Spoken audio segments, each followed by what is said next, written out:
Everyone talks about the summer garden, but in my opinion, if you want real food security and real self-sufficiency for your family, you guys, fall is where that magic happens. So today we're out in our garden and I want to share with you what we're planting right now to feed our family of 6 all throughout the winter months. So come along. Most people think when the summer winds down, our gardens wind down. Oh, there's a little ant. Don't want to eat that. But the truth is, for our family, fall is when we start ramping up. We grow about 80% of our family's food needs on less than a half of an acre, which is a little bit wild. Some of that you saw outside. Some of that we grow here in our high tunnel. And we'll go out to our raised bed gardens as well. But we put a huge emphasis on fall, and we prioritize 3 things that I'm going to share with you guys in a minute. And this is what we're planting right now to feed our family all throughout the fall and the winter. So even though summer is winding down, that doesn't mean that your gardens have to. This is our most productive time to grow all year long. It's hands off, it's easy, it's enjoyable, and it's how we stock our freezers, our pantries, and our storage areas for months and months to come. One of my favorite things is, even though we're technically in fall and we are planting for fall to last us throughout the cold winter months, we are still harvesting our summer crops. So the cucumbers I just talked about, we will ferment them into pickles, which will be great value add, saving us a lot of money. And then we've got all of these. Let's come look real quick. These are our delicata squashes. I grow them vertically here in our tunnel. They are fantastic. They will get a lot bigger than this. So this will be primarily the vegetable that we're cooking most with right now, because it's what's fresh. But then we are going to be storing a ton of these, okay? They're gonna last. You can see our plants are just loaded. So there's 1, 2, 3, there's about 8 plants here, and we will probably yield 150, 200 pounds of squash off of this, which is incredible and takes up virtually hardly any footprint. Check out that massive cluster of cucumbers right there. Look at that, you guys. So we're definitely still utilizing those late summer things that we like to grow in the fall while we're prepping for what's to come. So this week we are planting our brassicas. That is our cabbage, our cauliflower, broccoli, Brussels sprouts, kohlrabi, everything in the brassica family. You guys, this is the backbone of food for our family throughout the winter months. If we did not have brassicas, we would just not eat. We rely on these crops so heavily. So these are going to be the backbone of what we're growing and planting right now to feed our family. They are great self-sufficient crops, which I'm going to talk about that here in a second. We're going to go through those 3 things.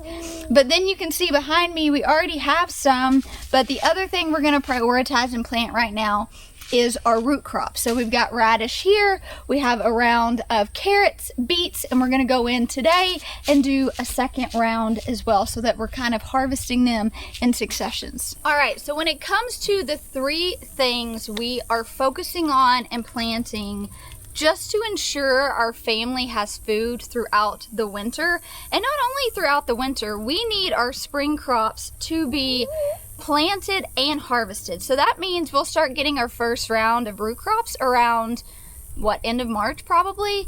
So we need to be thinking about that. It's not just, so we're planting out in successions, meaning we're going to plant one wave, we're going to wait either a week or 2 weeks and plant another one. That way we have staggered harvest. That is a huge way that we're successfully feeding our family throughout the cold and the winter. So there's 3 main things that I think through when I think about how I'm going to feed the family throughout those cold months. 1, I'm thinking about calorie density crops, right? We don't really grow anything fancy around here, if I'm being honest.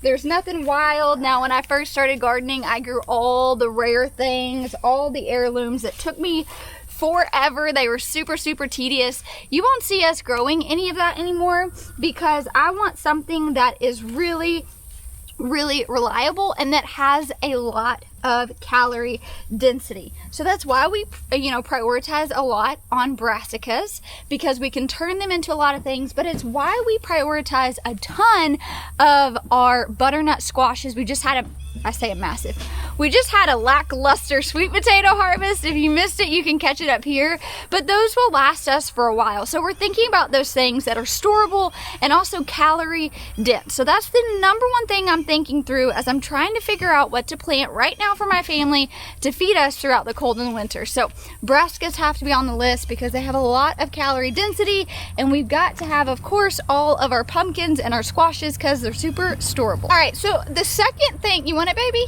Here you go, look at mama. You see it? There you go. So the second thing I am thinking through is I need something that can be interplanted. So I mentioned here we grow all of our family's food on less than a half of an acre. So I have to really maximize our space and our efforts.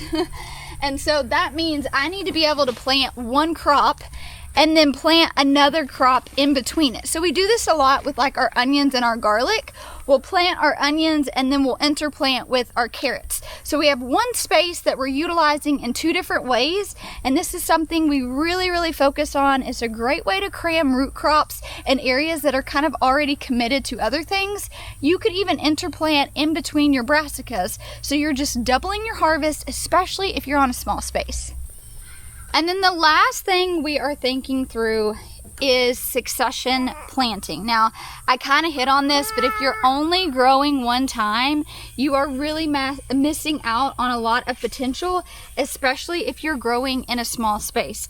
So with our brassicas and with our root crops, we are succession planting them multiple times so that we can continue to have a harvest well throughout February and even into March. Isn't that right? Isn't that right? Where'd your green bean go? I know, we're getting little bitty things of handfuls at a time. We have a whole bed in our high tunnel as well. Just enough for kind of snacking at the moment. Might do a little quick ferment. So this is why we are relying heavily on brassicas and root crops right now, because they're hardy, they're so dependable, and you guys, they store really well. Even your cabbages and things like that, variety makes a massive difference, but you can choose those varieties that are going to store really well. I've harvested cabbage with the root intact, hung upside down, and it preserved that way for several weeks until I either needed to use it or I could ferment it. So do not think fancy, okay? What is it that you're going to the grocery store and buying, and what could you grow? And thankfully with root crops, so again, you've got your carrots, radish, beets, turnips, rutabagas, all of those would fall. Parsnips would fall into that root crop category. These will store for months and months and months. So you do a couple big successions, you harvest them in a relatively small footprint. We usually harvest around 300 plus pounds of carrots a year for our family in the spring and the winter, and we eat off of them all year long. Same with our radishes. We are harvesting hundreds of pounds of radishes, hundreds of pounds of squash. This is actually what 200 plus pounds of winter squash looks like. You guys, this is going to last our family all throughout the winter. And it's very reliable, and there are so many different ways you can preserve it, and you can utilize it, and you can eat it. So when it comes to what we're planting right now to feed our family, think about crops that can be pretty diverse in how you cook them, right? With a squash or a pumpkin, there's a lot of different ways you can preserve a squash or a pumpkin to feed your family. You can make it into a puree, you can make it into a soup, you can roast them.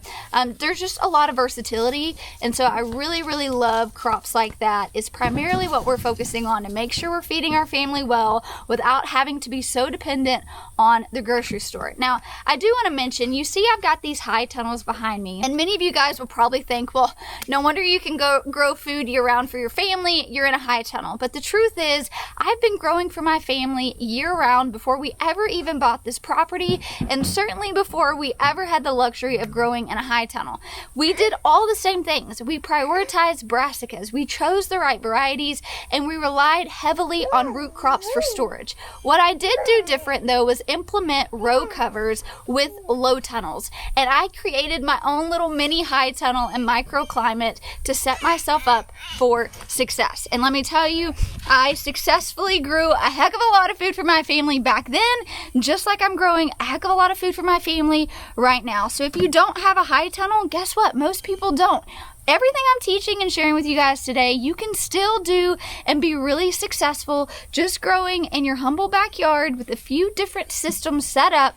That way you're really successful and you're yielding a bunch to feed your family throughout the cold months. So if you are trying to figure out what to plant right now to feed your family throughout those winter months, start with brassicas, root crops, and a few storage crops. This is going to give you honestly just the most return on your efforts. We've been growing the same thing for probably 5 years now and really just maximizing our efforts in that, and we've been really grateful because it has fed our family winter after winter after winter, and I know it can for you too. But I know varieties can be a little tricky.